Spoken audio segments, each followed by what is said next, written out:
sa Pilipino, ang ano nito, ang taste nito parang kaldereta. Oo, kaldereta. Maraming may sauce, marami siyang sauce.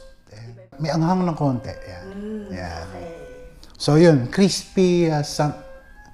Tapos yung second movement, ano to dessert. Parang sweet. Mga ganon. Like leche flan? Or... Oh yeah, pag kumain ka ng leche flan, yung sweetness nandun.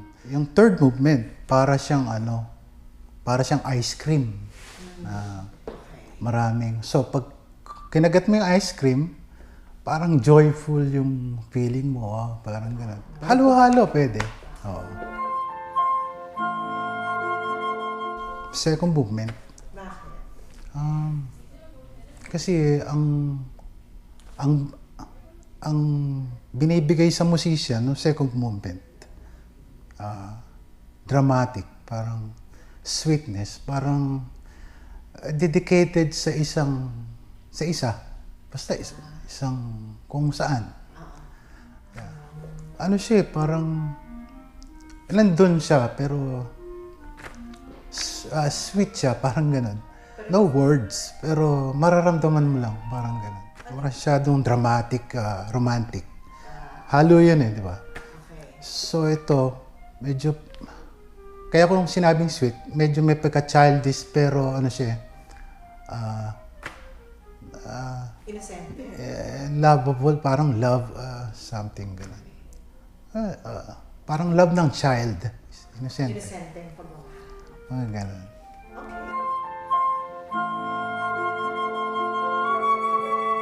Ang play kasi ng chamber sa akin, chamber music, more on pagtono.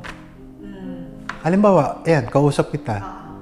So, kailangan ko itono yung sarili ko sa iyo. Yeah. Or kailangan mo rin itono yung sarili mo sa akin. So, merong understanding. Ganon din sa sa music. Ang sabi nila, play beyond the notes. Yun Marami kang madidiscover, marami kang magagawa. Kung gusto mong bagalan, mas lalaki yung sound, gusto mong bilisan. So, walang angle ang music. It's more on playing. Like a child. Hindi mo kilala kung sino siya, basta ikaw nagpe-play. Parang playtime. Yeah, play. That's very important. Yun talaga Ang hirap lang pag hindi mo alam yung part mo bilang musician. Kasi sometimes ang instrumentalist, tatlo ginagalawan niya melody, foreground, background. So, hindi mo alam. Nasa background ka na pala, ang lakas-lakas mo pa. So, sa chamber music, na-improve yung sensitivity mo kung nasaan ka. Yun. Siguro sa tagal na rin ng pagtugtog, na-develop yung mga ganon. Kung ilan na yung pesang natutugtog mo, kung sino-sino yung mga nakakasama mo, na-appreciate mo yung maganda, and then, nandun ka na sa step na yan. And then, pataas na ng pataas yung senses mo sa music.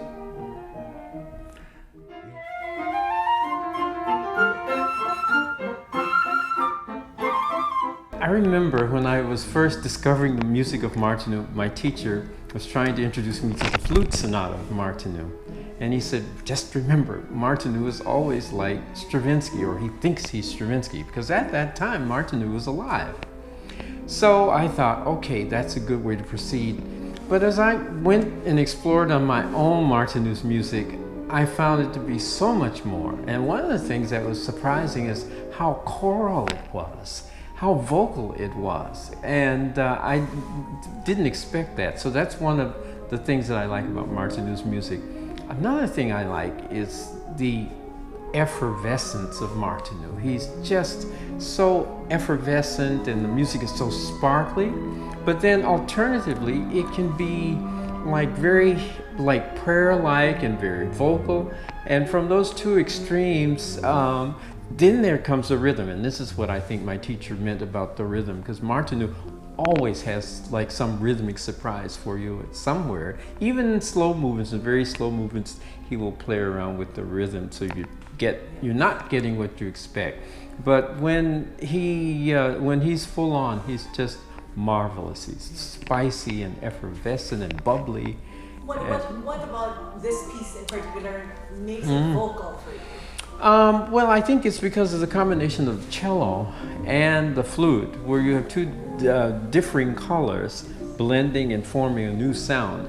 And then you have the piano, which sets up the foundation, but also the piano puts in all of the extra parts that flesh it out and make it more vocal and rhythmic. The piano does lots of rhythm, and we do the vocals. So that's sort of the hallmark of this trio. Especially beautiful is the second movement, where it's like an unending prayer and a pleading and a beseeching. It's wonderful. You can actually get lost in it. And the piano solo at the beginning of the second movement is just, I think, is one of the most well-placed and beautiful passages I know. And that's saying a lot, knowing how much piano music there actually is.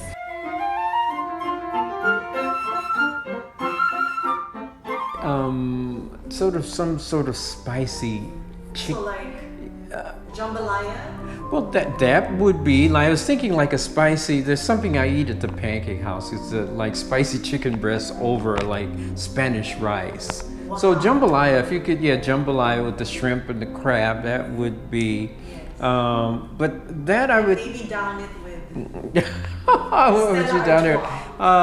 Or some tonic water or something like that, or for the spiciness of it and the effervescence. The effervescence part. Yeah. Something. Yeah. Something to match the heartiness of the piece. Yeah, because it is spicy. There's the palate, there's a lot of meat in it. There's a lot of spice. There's a lot of effervescence in it. So.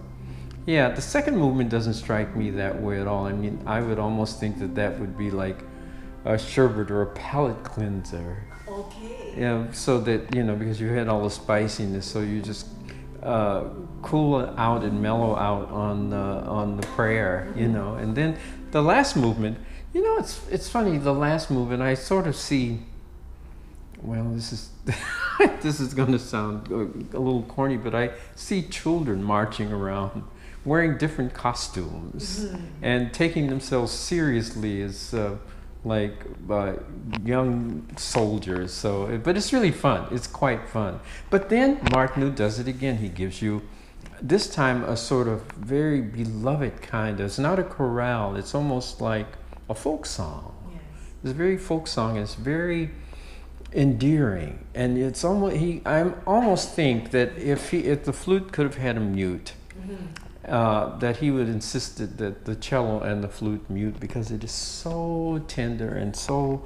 It's very nostalgic. I think that's a good word, nostalgic, I think it stems from the impact of his childhood.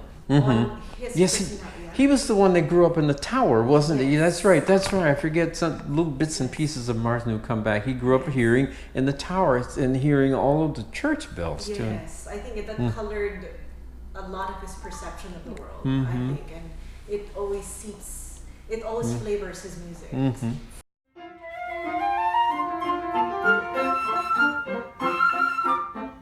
First movement, I would say bubbly and effervescent.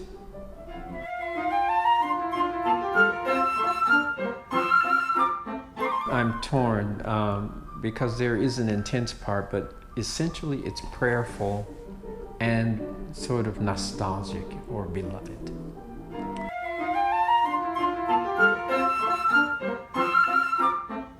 It's like a military march for kids that gets out of hand at the end.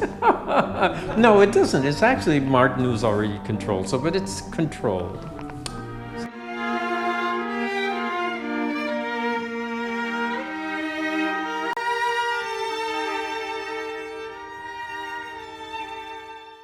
I've always loved Brahms. I've played many of his works, but it's always heavy. It feels heavy and thick, but there are small parts where he gives some sweet melodies, but then he doesn't give it for so long, just for a little bit, a little taste, and then it disappears.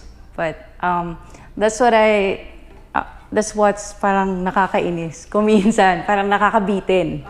Kasi he gives you a little bit of a beautiful melody, and then he takes it back immediately. He doesn't make it stay so long. But there's always Why do you think he does that? Why do you think Brahms does that? I don't know. Maybe he's not a very happy person. In relation to his, relationship with Clarion, Yeah. right? It's always like frustrating. Yeah, perhaps that's I would why. guess. Yeah, there's always a bittersweet quality to his music.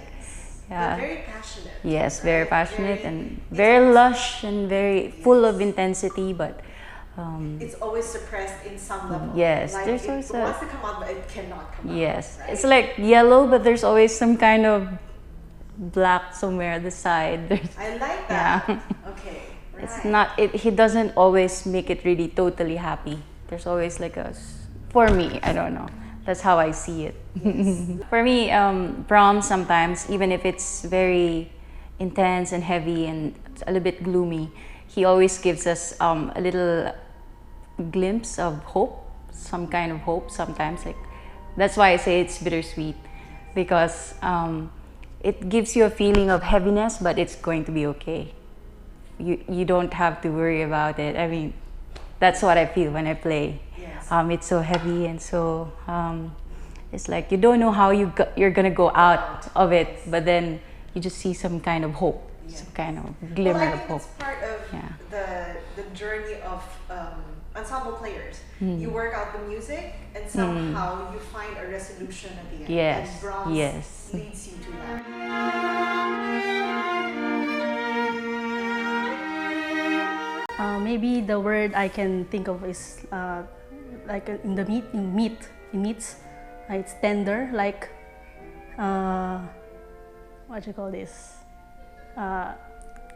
It's soft, but it has more meat in body. Okay. Yeah, it's perfectly cooked meat, So is it like a steak. a steak? Yeah. Okay. Wow. Like perfectly cooked steak. yeah. Yeah, and maybe more flavor like that, because it's so many things happening in the piece. Yes. Maybe in pasta, like so many layers, like a lasagna. Because we have so many, our parts are different, and we are each part is so many Different layers. layers. Yes.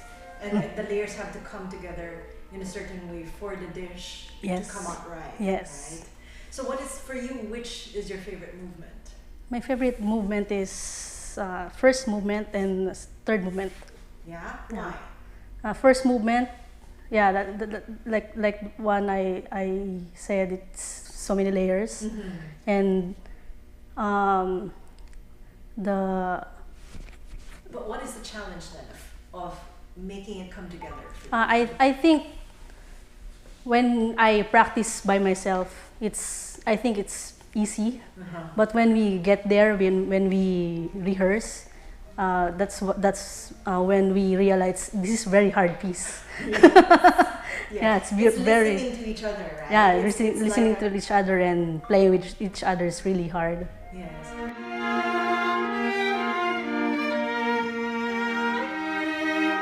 First of all, it's a difficult piece, but very challenging, especially on the cello, Why? because there's so many themes. Like after there's one idea, then when it's going to end, there's another idea that's about to begin. So Especially in the first movement, right? yeah, and also in the third movement, it's very challenging, and how to create beautiful sound with those long lines, and how to play chamber music together with the other 3 musicians. It's like a conversation. Yeah, it's like a conversation. Also, what can I say? What is the overriding feeling or impression for you of this piece? You get to be immersed with what Brahms is thinking during the time, because maybe he's really romantic. He fell in love if he has some feelings with someone. So the music is deep, like there's some romance within the music, but you have to feel it in order to play it right, the music. Yes. Even with just like the crescendos and diminuendos within the bar, you could feel like his feelings without speaking. You're just listening to the sound. Yeah. And it never fully comes out. Yeah. Like it's always bubbling Like at the surface. what it's about. Like you always like asking a question. And it never finds a resolution. Yeah. Well, until the end, I think. Yeah. Why do you think he uses the gypsy inspired music at the last movement? I'm not really sure this time. Maybe Because he loves using Yeah. the gypsy inspired theme is huge in Brahms' Yeah. repertoire. maybe he wants to end it a little bit like happy feeling, because the rest of the movements are quite heavy. Yes, very like unresolved. Yeah. Like he's asking questions upon questions. Yeah. Therefore, the mix of themes, I think. Yeah. And he's working his way through a maze of questions that he doesn't find an answer for Yeah. until the very end, I think. Yeah.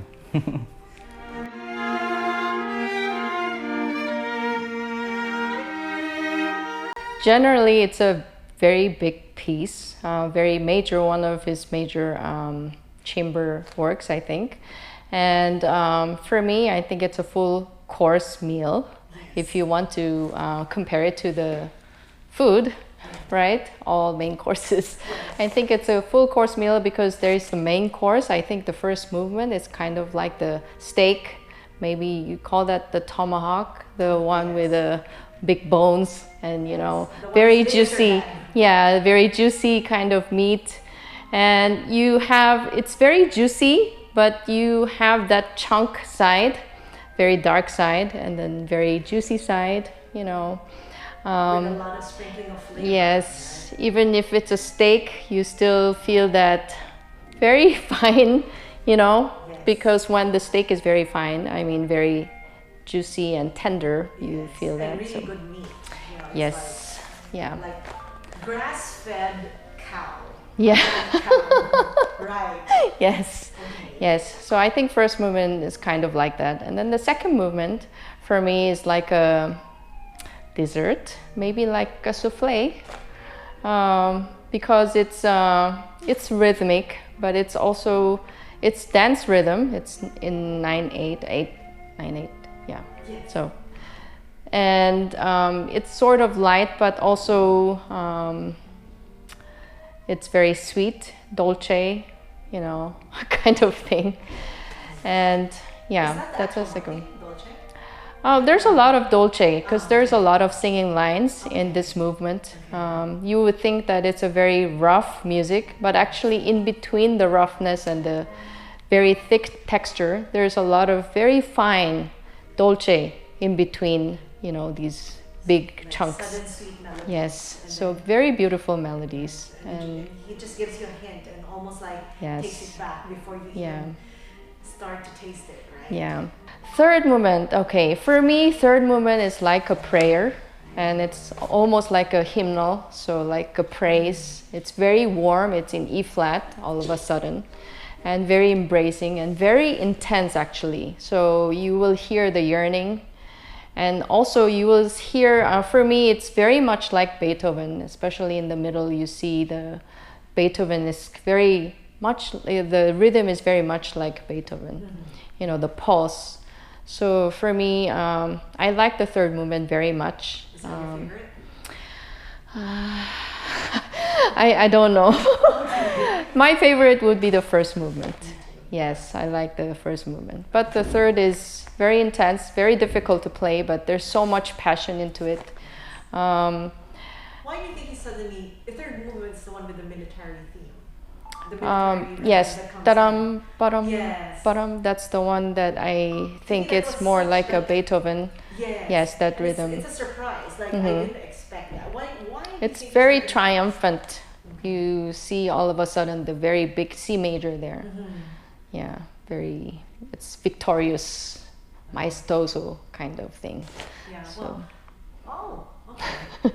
But no, suddenly I think it was just a light bulb moment. Because for me, especially the first movement, it feels like Brahms is asking a lot of questions. And he There's a lot of themes. He never finds a resolution. How the first movement ends, he never really finds a resolution. And I think he starts to work up in his own mind whatever problem or unanswered passion he's trying to resolve in his own self. He cannot I think- resolve it. Yes, I think Yep. he just find his way in that Yeah. third movement, and I think also in the last movement. So for you, the last movement is, I think, orally will be the most memorable because of its gypsy inspired music. Yeah. So It's the most difficult, actually. If you read in the dictionaries or the Wikipedia, Yes. you will see that it's one of the most difficult chamber works of all times. Especially the last movement. Yes, the last movement. What I meant was the last movement. So It's very deceiving. It yeah. sounds, I mean, the aim is to make it sound easy and spontaneous, but that's the trick. Yes, it's very difficult, and I guess last movement you can really enjoy it.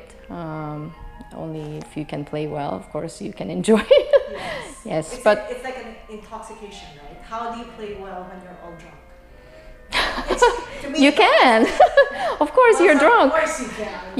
You don't fear. Get rid of the fear, and you can release everything, all the emotions. Put it there. Just have fun. And then here also you see another triumphant kind of theme that it all of a sudden comes in D major. So it's also victorious. I don't know what this victory came from, but I think it's the resolution that he finds. yeah, maybe. Whatever it is that It's he's like the doing. joy. Yes. Yes, bursting out of joy.